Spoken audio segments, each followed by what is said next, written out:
Thanks for joining me on episode 404 of the Inspired Stewardship Podcast. I'm Matt Woodrum, podcaster and father in training.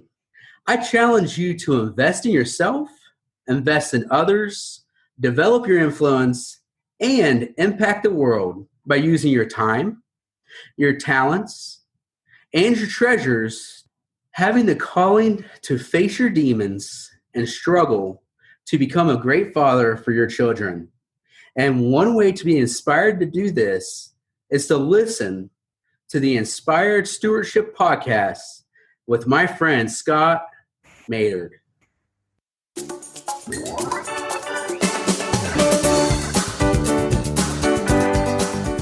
We hold forward that competition is sort of the way for success, but there's tons of studies, scientific studies, psychological studies, studies in business, studies in school, studies in academics that show that the truth is that competition is often a way to increase stress. Welcome and thank you for joining us on the Inspired Stewardship Podcast. If you truly desire to become the person who God wants you to be, then you must learn to use your time, your talent, and your treasures for your true calling. In the Inspired Stewardship Podcast, you will learn to invest in yourself, invest in others, and develop your influence so that you can impact the world.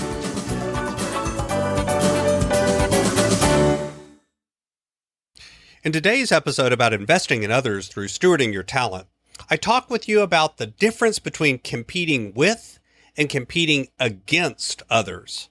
Why often what feels like competition can be turned into cooperation, and how cooperation can actually lead to growth. You've heard me talk about developing your talent, and one of the best ways to do that is through books. But if you're like most people today, it's hard to find the time to read. And that's why today's podcast is brought to you by Audible. Go to inspiredstewardship.com/audible to sign up, and you can get a 30-day free trial.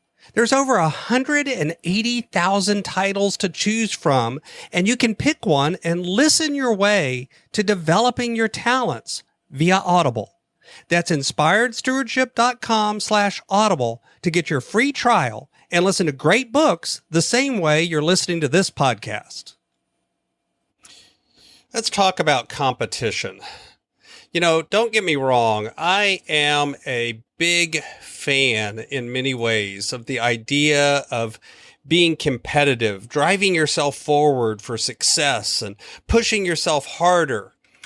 Personal responsibility and competition often are held as those things that bring us forward to success. But I want to talk a little bit about some subtle differences. You know, we hear phrases like compete with or compete against other people. And if you look it up in the dictionary and you kind of parse the meaning of the words, competition with and competition against others should mean the same thing. But I think there's a subtle difference in the emphasis that it's given. You know, if you talk about competing with someone or something or competing with yourself, to me, that implies this idea of trying to get better, but not necessarily trying to be better than someone else. It talks about the idea of looking at ways to improve and to grow and to be able to do a little better today than you did yesterday. It seems to be sort of a less antagonistic or aggressive form of competition, while competition against someone or something seems to be a much more targeted sort of phrasing. It seems to be directed at someone. It's focused on specifically beating someone else or, competing against the idea of someone else. That in a way sort of has a scarcity mindset. The idea that I can be the best by making someone else worse than me, that I can build myself up by tearing someone else down. I don't really like the idea of competing against others. I'm much more in favor of the idea of competing with. and competing with others as well as competing with yourself. See, oftentimes what feels like a chance for competition is really showing itself as a chance for cooperation. We hold forward that competition is sort of the way for success, but there's tons of studies, scientific studies, psychological studies, studies in business, studies in school, studies in academics that show that the truth is that competition is often a way to increase stress. It's often a way to bring up the cortisol level and lower the overall performance of a team. But cooperation, on the other hand, often leads to greater growth, greater success. It often leads to chances for people to all do better and do it with less stress and better health and better mindset and better attention. So what are some ways that you can focus and change the idea of competition into cooperation? Well, first off, you can focus on doing well. You can focus on competing with yourself. It's not about trying to beat someone else. It's about trying to do well yourself, trying to do better today than you did yesterday. Cooperate with yourself and others and focus on increasing incrementally better every time. It's also easier to cooperate if you make sure that there's ample time and if you can frame things in the right language. This is one of the reasons that I love the DISC sort of studies and other studies of human behavior, because it allows you to begin to understand that it's not about how you need to be communicated with. It's about how others need to be communicated with. It's about how they receive information that allows you to communicate well.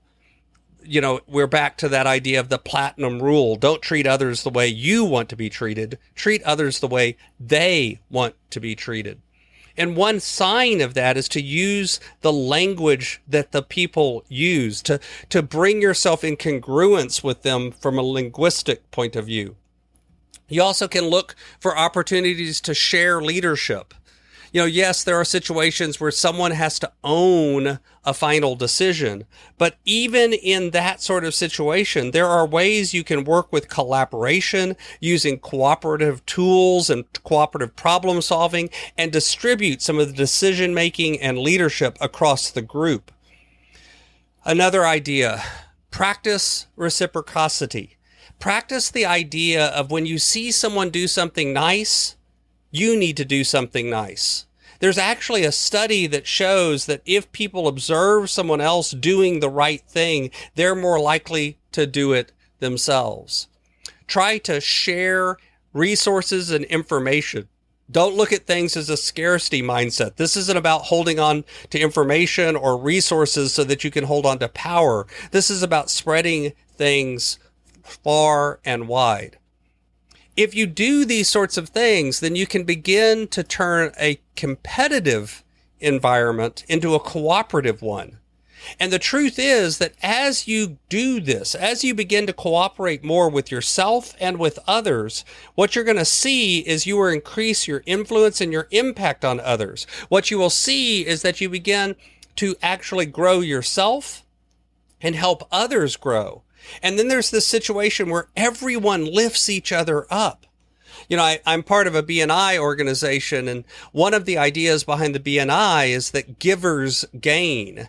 This idea that you spread wealth and you spread success not by taking, but by giving to others.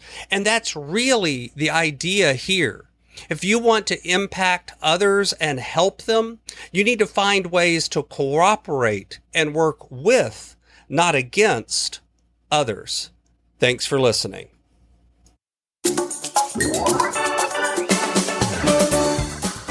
Thanks so much for listening to the Inspired Stewardship podcast. As a subscriber and listener, we challenge you to not just sit back and passively listen, but act on what you've heard and find a way to live your calling. If you like this episode on the stewardship of talent, you can go over to inspiredstewardship.com/talent and sign up for our 5-week series on the stewardship of talent. Or if you're in the U.S., you can text 44222 talent tips. That's talent tips to 44222 and get those tips. Until next time, invest your time, your talent, and your treasures. Develop your influence and impact the world.